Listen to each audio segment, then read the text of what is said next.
the world's great novels.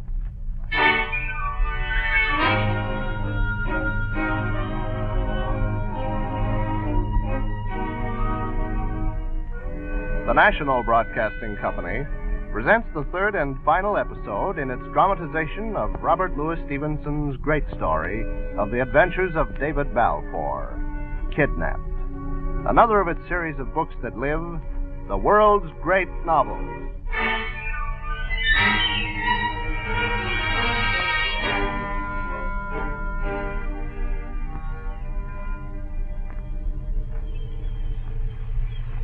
Rain.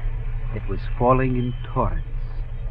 Oh, my clothes had not been dry since the Covenant struck the reef and the tide race flung me on this barren isle. In my pocket, my finger touched the silver button Alan had cut me from his fine French coat. Had my Jacobite friend been drowned in the wreck? And what of my kidnappers, the crew we two had fought aboard the ship? My head swam with my loneliness. I thought of the fishermen who'd passed my island, and my heart burned. Why had they refused all my heed shots for cry? Some had even laughed. If only I'd learned to swim. A narrow channel separated me from the Scottish mainland, and the fine estate of which, as I now knew, I was the rightful owner and laird. Yet here was I, hungry, and for 2 days now, not even a fisherman had passed by, until... A boat! A passing boat! Ahoy there! Help! Don't pass me by!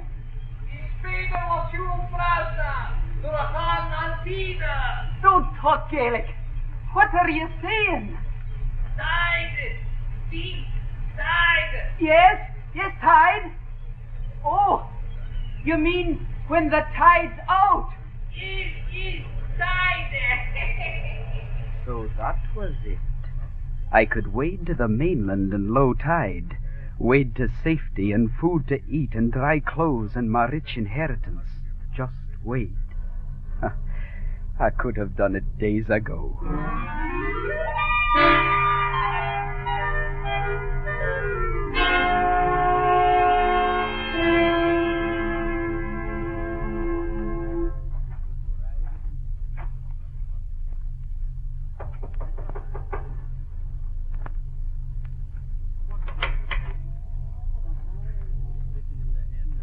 Good day to you, friend. Good day. Do you know aught of the ship that's wrecked out yonder? Aye. Have you seen any of the crew? They broke bread in my house 3 days agone. Then all were saved? Aye. Thank the Lord. One was dressed like a gentleman, yes? Well, the first, the one that came alone, wore breeks and stockings. What? But you must be the lad with the silver button. Why, yes, of course. Oh, here, look. Why did you not say? Couldn't I be sure you were of the honest party? Why, yes, Alan Brick. Short is my... Shmon, their names. But the gentleman we both ken left a word for you. Uh-huh. You're to follow to Appin, by way of Torosay. Aye. Use your button till you come to the Stuart country. Once there, you're to speak to nobody, and avoid all Whigs, Trembles, and English redcoats. Very well. And now, if you'll take a bite to eat, we'll...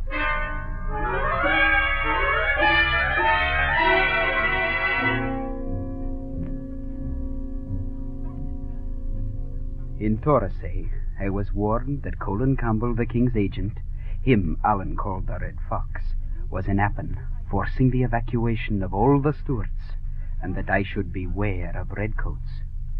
That evening, as I sat to rest beside the road...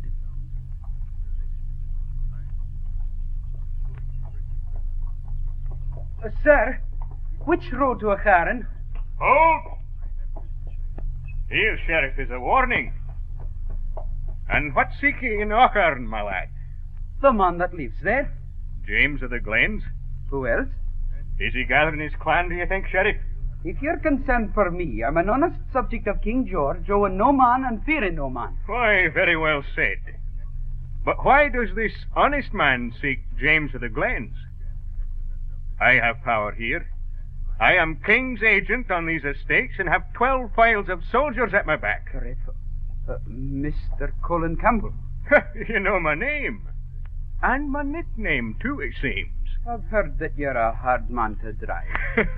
Well, your tongue is bold. But I'm no unfriend to plainness. If you... What happened to it? I'm dead. Here, let me see. No. Too late. Take care of yourselves. There's the murderer, running up the hillside. The man in black with the fowling piece. Come on. Don't let him get away. 10 pounds, men, if you take the lad, he's in it. Now they're chasing me. The fools. The fools. Duck in here, Davy. Huh? In here, among the trees. Now, down in the bracken and be still. Colin Breck Stewart. Be still.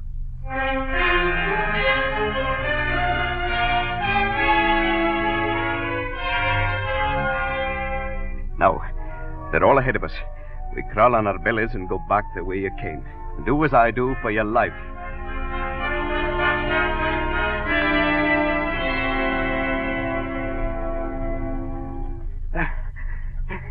Well, yon was a hot burst, David.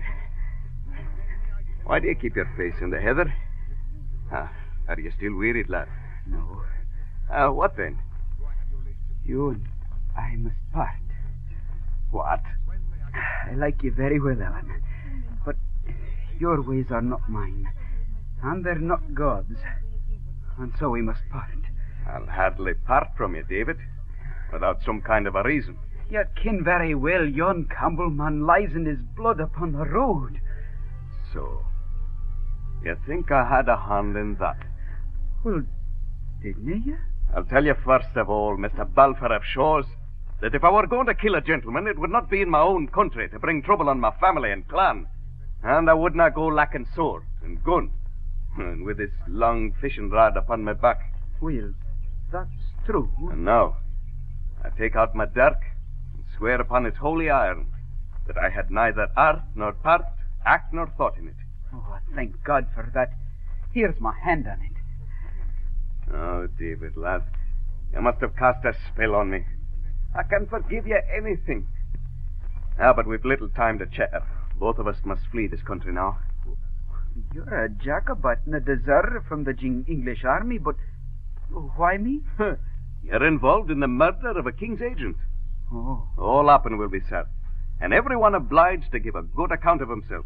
Oh, I've no fear of the justice of my country. As if this was your country, and as if you'd be tried here in the country of the Stuarts. Where else? Man, this is a Campbell that's been killed. It'll be tried at Inverara with 15 Campbells in the jury box, and the biggest Campbell of all, and that's the Duke, sitting on the bench. Oh, where would we flee? To the lowlands, to your own country. But mind, you'll have to lie bare and hard, and suffer many an empty belly. Your bed shall be the moorcocks, and your life like the hunted deers, and you shall sleep with your hand upon your weapon. But it's take to the heather with me, or else hang. Well, Davy? I go with you.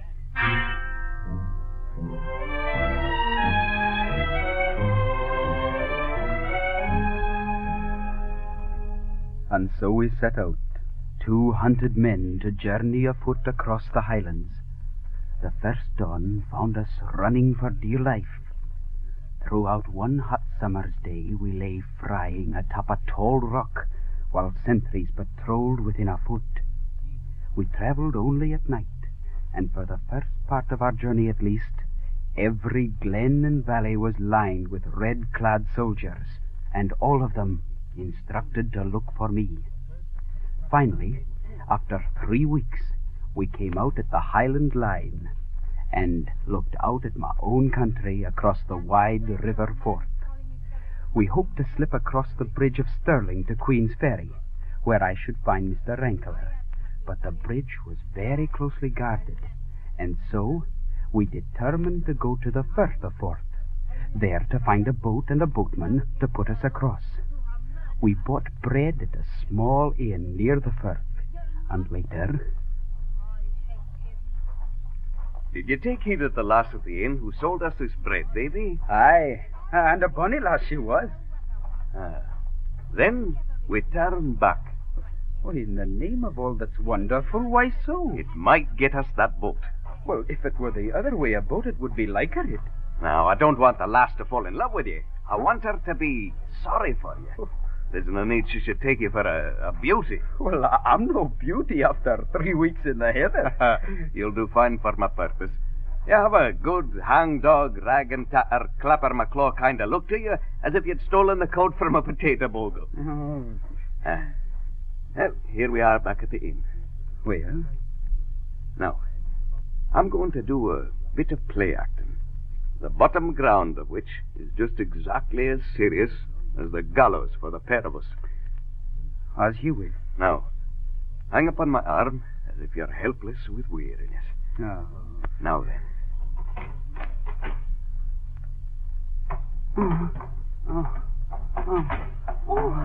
Oh, let me help you to the chair. Oh, there. What's wrong with him? Wrong. He's walked more hundreds of miles than he has hairs upon his chin, and slept oftener in wet heather than dry sheets. Wrong, quoth she. He is young for that. Oh, we're young.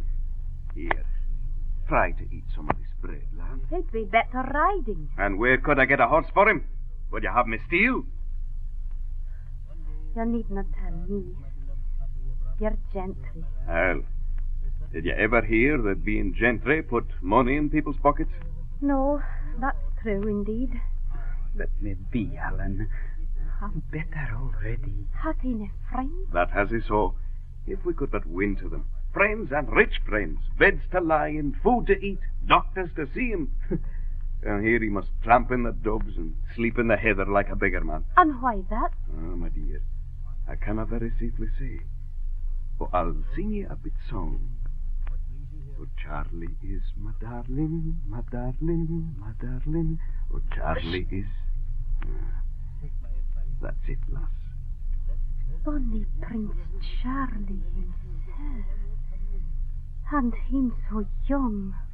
Old enough to hang. Oh, it would be a black shame. It's what will be, though, unless we can manage the better. I'm thinking, sir, that you've a rather long tongue. Aye, but I know the folk I speak to.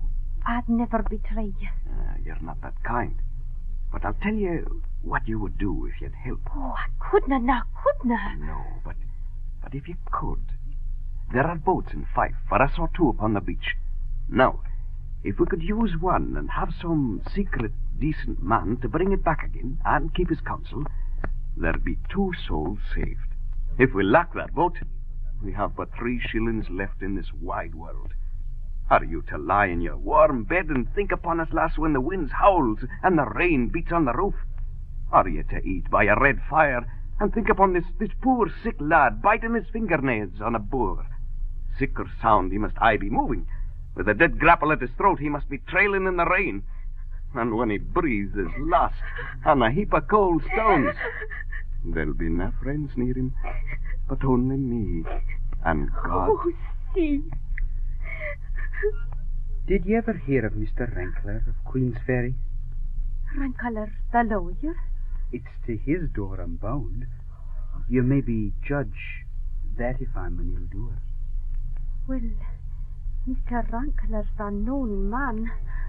You must take some food, then go down to the beach and lie up in the wood. I'll find some means to put you over somehow.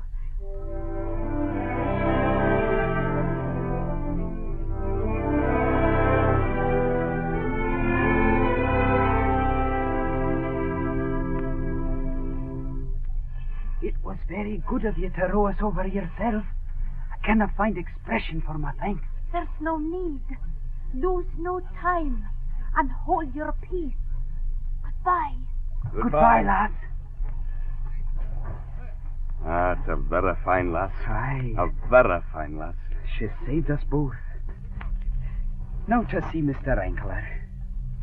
No tie, David. Huh? Well, it is safer for me to lie in the fields and stare for nobody. When you return, give me a sign. Very well. The sign shall be this.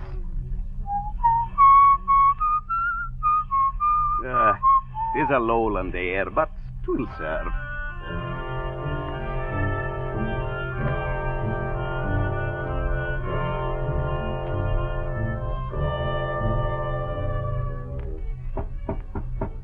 Come in.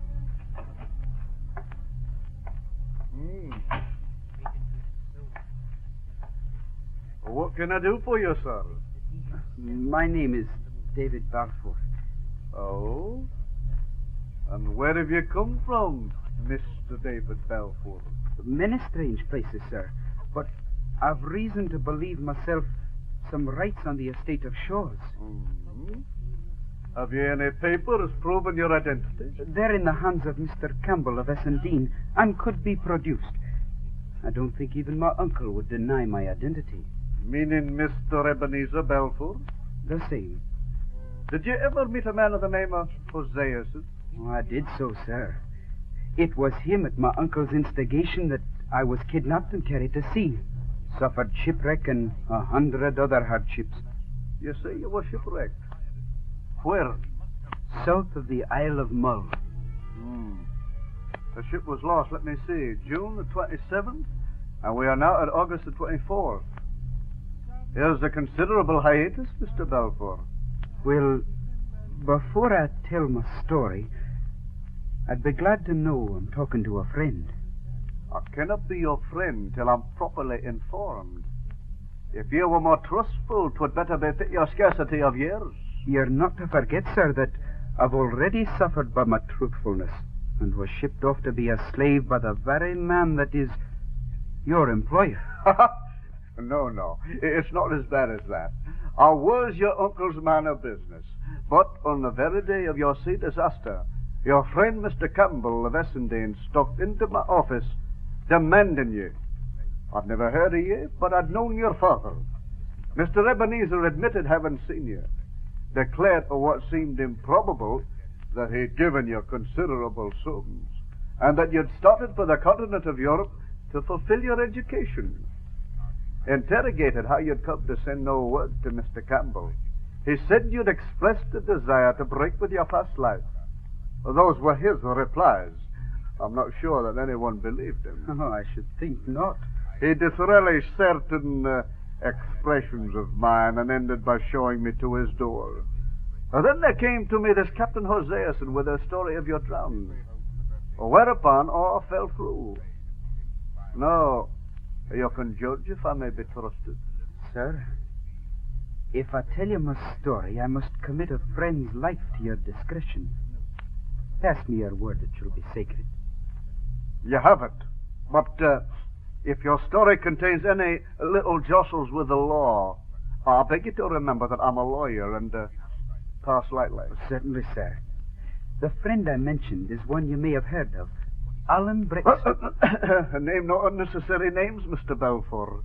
Above all, if any are of healing to us, many of whom are obnoxious to the law. Well, it might have been better not, but since I've let it slip, I may as well continue. Not at all. It so happens that I'm somewhat dull of hearing, and I'm far from sure I caught the name exactly. We'll call your friend, if you please, Mr. Thompson. As you will, Mr. Rankler. This, then, is my story. At the time of the death of my father. Oh, really? This is an epic, a great odyssey of yours. Mr. Thompson seems to me a gentleman of some choice qualities, though perhaps a trifle bloody-minded. You're doubtless quite right to adhere to him. Oh, yes. Well, since we've now agreed on a plan, tomorrow we'll walk out to meet your bloodthirsty friend, and with his assistance we'll, shall I say, settle the hash of Mr. Ebenezer Balfour.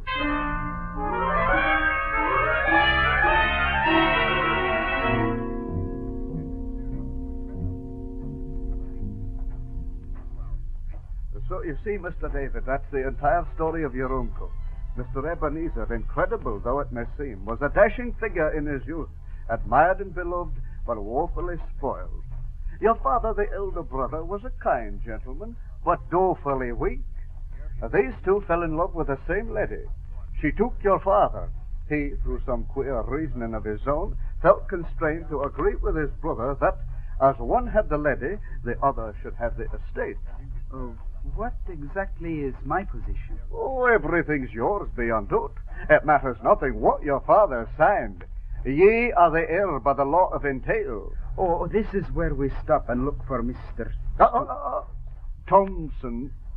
Aye. Aye.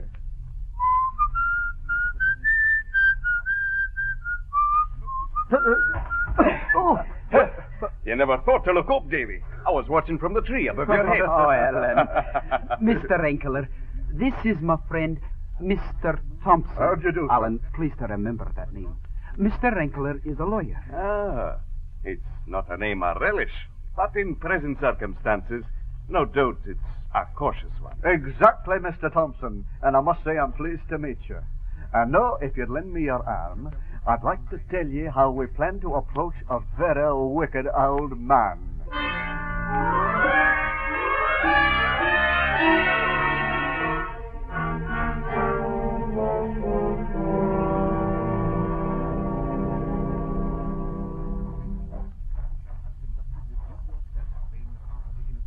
Mr. David and I will remain behind this bush, Mr. Thompson. When you've reached the proper stage of your conference, we'll make our entrance. Aye.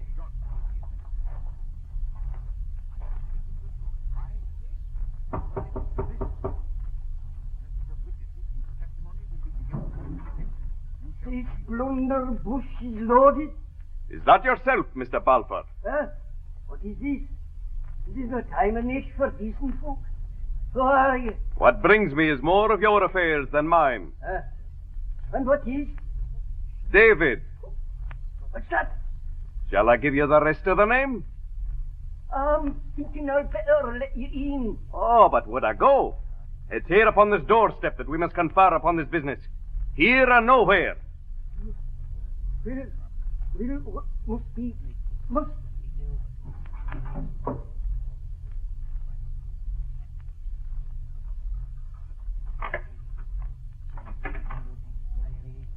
I am a blunderbush. One step nearer, and you're as good as dead. And a very civil speech, to be sure. I'll sit here on the top step. You'll have perceived that I'm a Hieland gentleman. Mm. Well, the country of my clan is not very far from Mull, and it seems there was a ship lost in those parts. Ah? Next day, a gentleman of my family was seeking wrecked wood for his fire along the sands, when he came upon a lad that was half drowned. Half, did you say? Aye, only half. My friend brought him to and clapped him in a ruined castle, where from that day to this, he has been a great expense to my friends. I'm listening, man. Now, my friends, finding the lad owned some decent folk, and was your born nephew, Mr. Balfour, they asked me to call on ye and confer upon the matter. I may tell you that unless we can agree on terms, you're little likely to set eyes on him, for my friends I know we're very well off.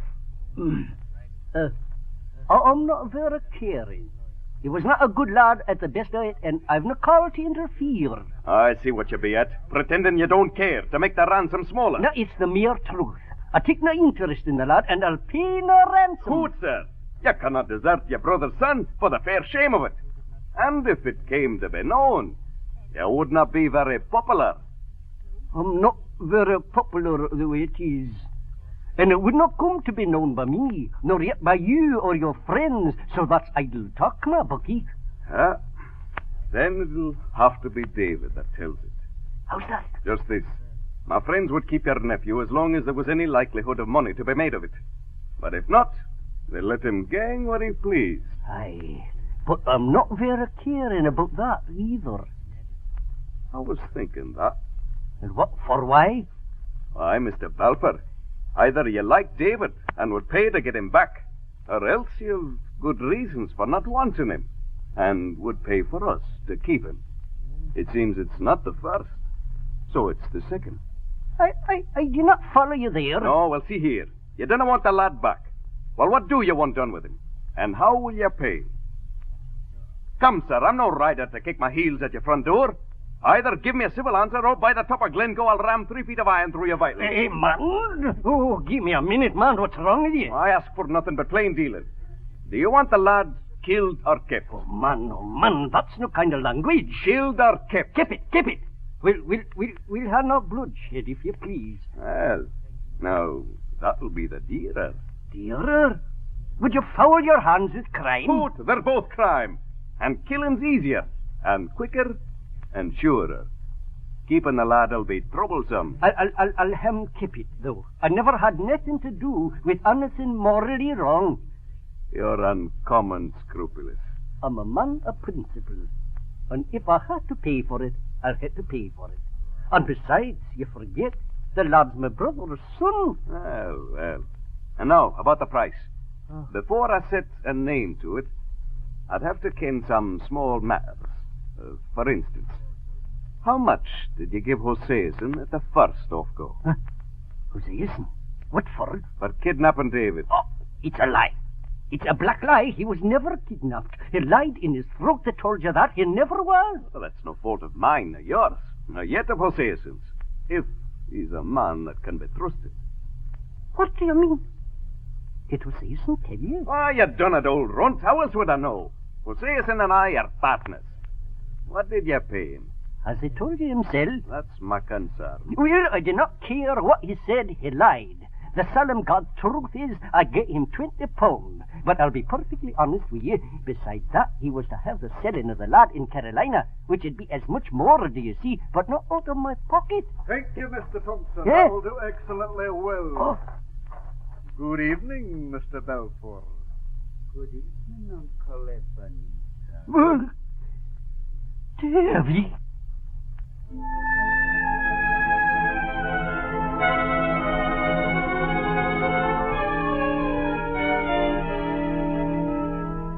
And so I came into my inheritance.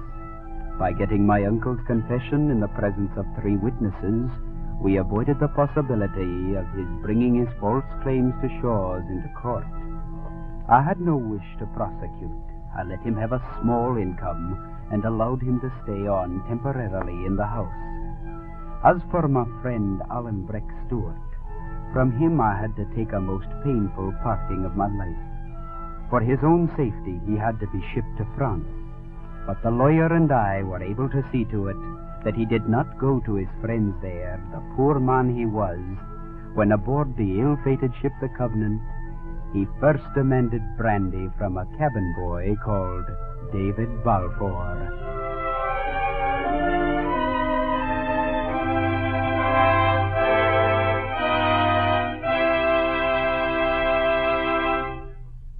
Kidnapped by Robert Louis Stevenson is one of the world's great novels brought to you each week by the NBC University of the Air. Listen next week to the first episode of Henry James' novel of 19th century New York, Washington Square. And don't forget that your local public library invites you to make use of its many facilities. To add to your enjoyment of this series, we recommend the Handbook of the World's Great Novels, which you may obtain by sending 25 cents to World's Great Novels, Post Office Box 30, Station J, New York 27, New York. That's Post Office Box 30, Station J, New York 27.